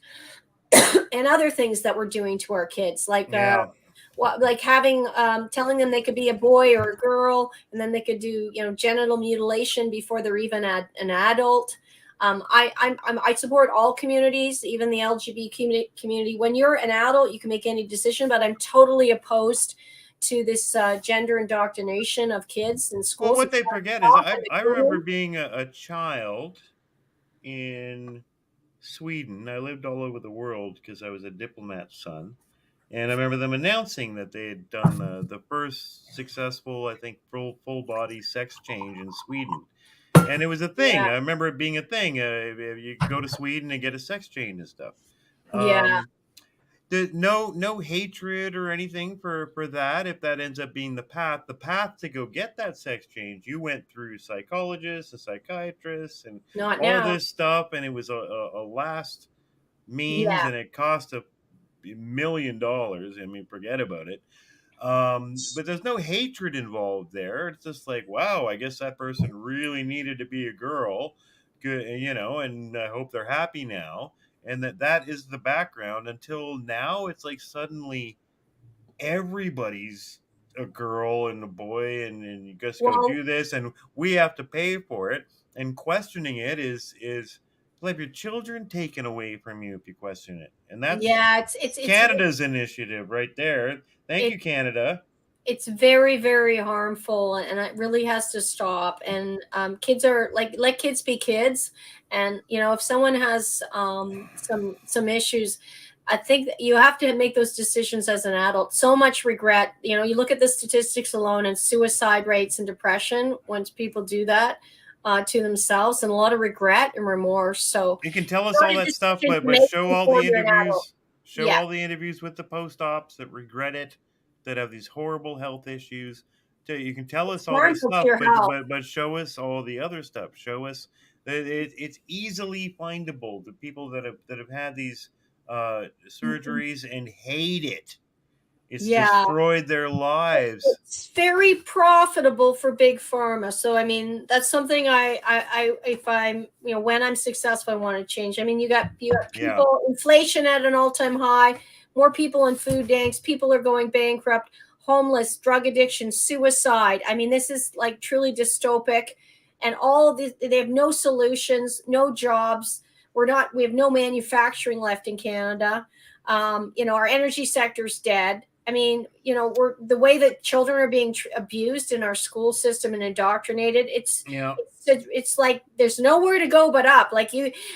Honestly, it's like you get in almost anything you could do. You could be like, wow, because it's so bad. So Does the everybody People's has Party to make a difference. Pardon does the me? People's Party have a method, kind of a platform to get Yeah, go to the website. manufacturing back to Canada? Yeah, they have a really great platform. I really like it. Getting our sovereignty back, getting out of the Paris Accord and some of these corrupt organizations like the UN and the WEF. Really focusing on the pillars of our society and improving jobs. And I worked in the job sector my whole life, so I'm passionate about that. Without a job, pretty hard for a lot of people to be happy and keep their families together. But yeah, the other thing besides jobs is we have to have a proper healthcare system. And that's why I'd love to play this video, if you can, of this singer before we go, because we have to start questioning this death care system in Canada and getting true preventative medicine, integrated medicine. Some of these holistic practices are actually very healing. Get naturopaths back in, get them covered. And start. That would be fantastic. That was starting to happen in the 90s. I want to work to do My that. last of 3 children was born under a at least partially state paid for midwife, and Oh, we had him at home. nice. And That's compared to wonderful. the experience of the 2 before in the hospital, I'd take the home one anytime. Yeah, I would have loved that. Even with the so-called increased risk. This story that somehow, like a pregnancy is a death sentence for a woman, and you'll be Yeah, lucky if you survive. I mean, I I don't know. think that's really how the body was designed. No, The home experience that's the one that I have the stories of. That's the one I would have loved that that. Yeah, where the hospital is just like, the fucking machine's malfunctioning. Fucking roll her over. yeah. Lie down now. Oh, you can Cows. walk for Yeah, 5 minutes now. Oh no, you can do this. Oh, you can do that. yeah. They were oppressive experiences. So I'd love to see. I'd love Hmm. to see a platform that encourages natural medicine. All right, so Well, Canada's frontline nurses. I interviewed her, and there's a whole bunch of other people on my podcast who are trying to rebuild. So that's something I'd love to help them with. all right, you've been trying to seg into this opera singer, and we've been so Got to get dying to hear this. Got to get the video in because yeah. So I got to plug everybody. Give everyone a plug. This lady hasn't worked in years, and I really. Her name is Lisa Eden, like the Garden of Eden. She's also Lisa a Christian. Eden, and this is on Tish Talks on Bitchute. Backstory on her: she was diagnosed with chronic fatigue syndrome after taking a couple of travel vaccines, debilitating. She was in and this is back in the 90s, you said, right? Yeah, she was in absolutely excruciating pain for almost 6 years of her life. The doctors wrote her off, said she was crazy. Back in the 90s, you said. Yeah, she just needs to be on anti-anxiety pills. Finally, by deep prayer, and she was led to all these holistic and naturopathic solutions and did the heavy metal detox, and she got her life back. But she's only one of, like, she's 5% of people, like millions, 25 million people worldwide or more have these damages from this chronic fatigue syndrome, largely from these injections, these so-called vaccines, because of heavy metal poisoning. Great story and beautiful song at the end as a tribute to the people who died after the COVID shot. Okay, let's check this out.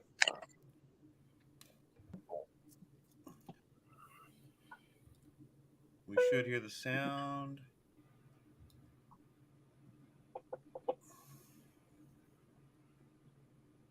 This little light of mine, I'm gonna let it shine. This little light of mine, I'm gonna let it shine. This little light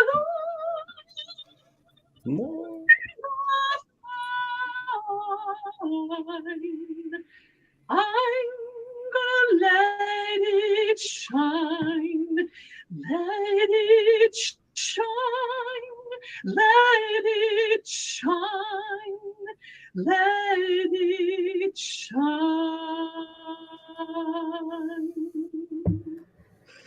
All through the night,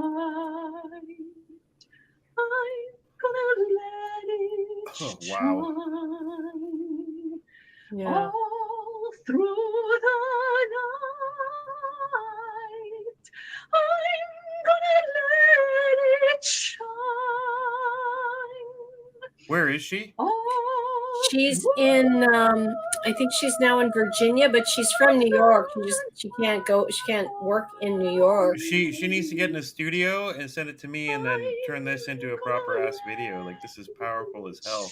It is, isn't it? Like, I wanted to post it. Like, if you could, but it's heartbreaking with the Zoom audio. Yeah, I told her that. I know the Zoom audio just cuts out. Yeah, places. but it's amazing. Beautiful I'd love voice. to recut this with her voice in a proper recording format, the beautiful reverb, and make this into a little thing that people can share. Like, people would love this.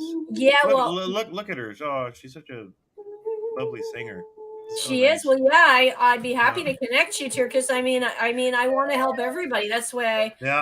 And I want to get the word out, and it would be powerful that her singing properly with good audio to this over this, and this is like the section in Died Suddenly that was so powerful. They got music playing, and they're showing you that this montage of all this unbelievable shit, and that's what really gets people worked up. Yeah, and Rain, what do you think? It'd be good, Like all these stats with her singing. I think, and I mean, I'm so passionate about this. I was ready to lose everything to stop this.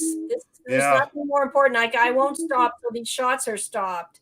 Yeah. And everywhere I go. We agree. I mean, and now we've been through it once. I mean, you know, it's just a matter of time. This was just a test, and then they're gonna go again on this. And I'm not gonna do it. I'm gonna go to a store. They're gonna say, "Put your mask on." I'm gonna say, "Fuck you," and I don't know. I guess we'll see what happens after that. They're looking at the narrative, and as flu, you know, the fourth booster, we're going to see around Christmas this big push. Yeah. I think going into the new year, they're going to go again. Yeah, and I really pray more people will just say no. A lot of people I was heartened in Canada didn't take like the booster. They said the booster was really low uptake. So, well, no kidding, right? I mean, they just said they keep trying to do this narrative of hesitancy and stuff. But even amongst the 80% of Canadians that took the first one or two, by the time Yeah. they got to the third one, it's like those parents I was talking about in my recording studio. Everyone's starting to go, hey, this is a little bit bullshit. Yeah. I don't know anyone who's died. You Dude, don't? I don't. No one does. No one knows anyone that's died of COVID.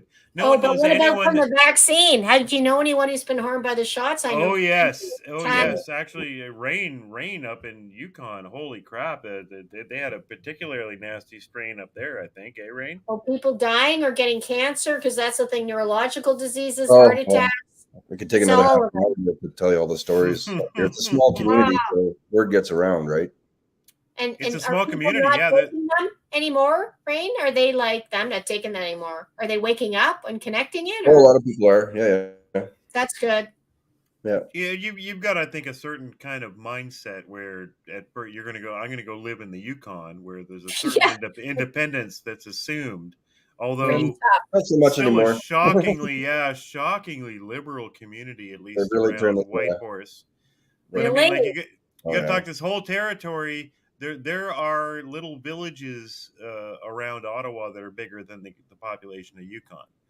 It's Wow. tiny, but even then, the urban centers are completely just liberal, fantastic land. I mean, I had the Pride Parade here in Ottawa in June or July, and then I came out to visit with Rain after they lifted the fucking restrictions. Hmm. Something I wanted to come to too. I've been held captive here myself here for 2 years as well. But Yeah. they dropped it, and the first thing we did was get tickets so I could come up because I go up That's almost every nice. summer I've never to been. fish I'd up love to there. go. Oh, it's Yeah. great. It's fantastic. It's like a flat Alaska. It's great up there. I'd love to go. Yeah, it'd be Yeah, amazing. If we and can't travel anymore because of the the global passports, we'll just have to explore Canada anyways for that's however many right. years. Yeah, it'll just take a You got long to make, time to get where we're going. yeah, you get lemons, you got to make lemonade, That's right? right. Yeah. Yep. And Anyway, so we had our Pride Parade in June or July, and I get up to there, and it was like the last couple of weeks of August while I was up there, and then all the signs are up for their Pride Parade, oh and it's yeah, just like permanent Pride now. it is, and Everybody's just that's like, in the "But that's in the gods. didn't we already do No, but this?" if we're going back to the gods, it's a sin. Pride is a sin. You see, it's all Well, connected. yeah. It's That all connected. Jordan Peterson has a good talk about that, and that's what got him banned off Twitter. He said pride was a sin. Yeah. Well, He got because banned they're off going Twitter for that. against morality. But oh yeah. Mary Angela, Anyway, you never wore a mask once. All right, so we've gone an hour and a half. I think it's time to shut her down. We got to let our light shine. yeah, And sounds wonderful. you already did a couple hours with Matt. I presume that can be Tomorrow, exhausting. it's tomorrow. Join me, Tish Talk tomorrow. It's not live. I don't know how to do it, so I Yeah, record it on Zoom, then yeah, I upload it the old-fashioned way to my 5 channels, and in the yeah. Telegram and So everywhere else. So I need your help. your first thing tomorrow is to just go to StreamYard and get set up with StreamYard, and then we'll go from there. We'll help you out. Okay, We'll I'll do set you it. down the path that we had to go down to learn all this crap. Yeah, thank you. All right. Nice talking to you guys. Fantastic talking to you. It's so heartening to know that you are running for a federal office in Canada. I am. I'm going to go till I get in. Yeah. That there's a party that allows people to say these things and is bringing a common sense platform back to Canada. Yeah, and it's going to help everybody. Prosperity, real health, and freedom. Yeah. Great. And accountable government. So, yeah, great talking to you guys. I'd be happy to talk another time. Let's do it. Let's reconvene in a month or so and see where things are. Okay. See you later.